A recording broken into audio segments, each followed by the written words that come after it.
So let's talk about what he actually said to the man, because he wasn't happy.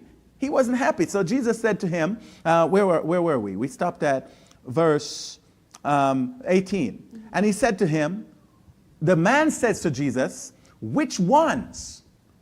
So right away, when Jesus said to him, you need to keep the commandments, he's like you said, he was puffed up. He feel like, man, he knew them all because he was rich and he knew what to do. So he said, oh, man, I thought I got this thing down pat. So he responded and he said, which ones? And this is the meat of this conversation today.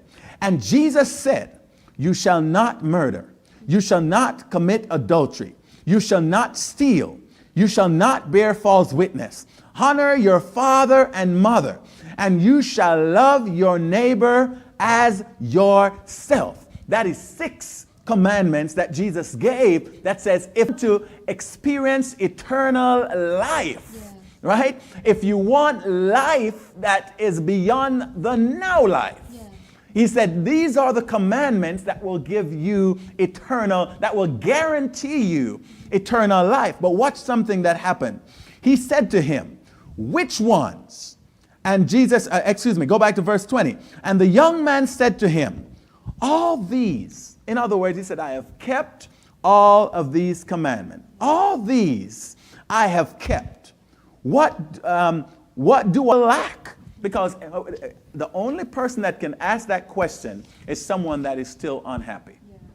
Yeah. So he is saying, I've kept those things, but Jesus, I'm still unhappy. Can I add here? Right I believe yes. I'm just gonna jump to verse 30 in that chapter 19 quick, just to make a point. But many who are first will be last, and the last first. What he truly have to say with this, God's principles or heavenly principles, they're completely opposite of earthly principles. Yes. So he thought, because I'm building and I keep on building, eventually I'm going to get up there. Right, but when Jesus says come up high and get eternal life, is truly is. Right. Wow. Have it all. Have the power because he was a ruler. Have the knowledge because he knew all the commandments. Yes. Have the riches.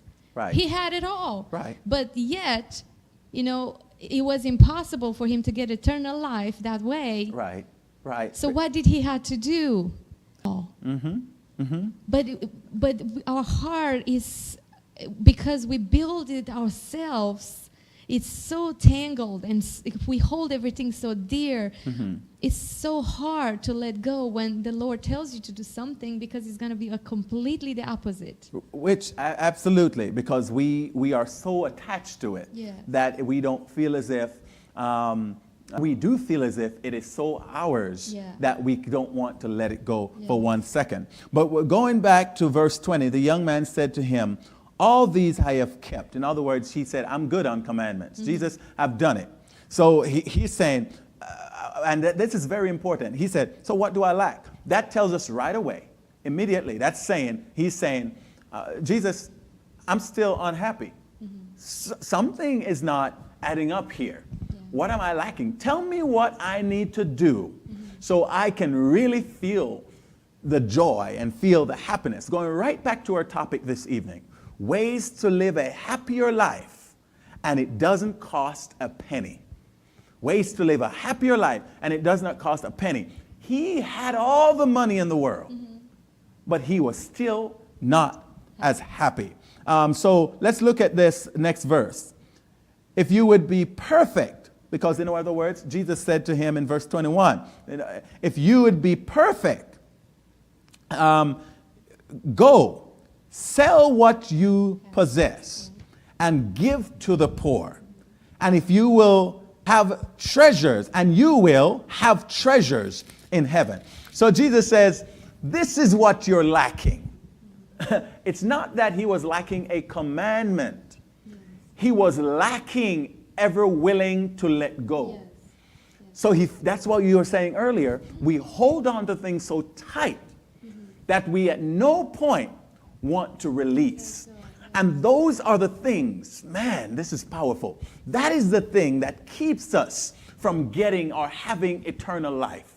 Last week or a few weeks ago, I gave the story about the person that says, put all the money in my casket if I die, whenever I die. And his wife writes a check and put it on his chest when he dies. But we feel as if we have to take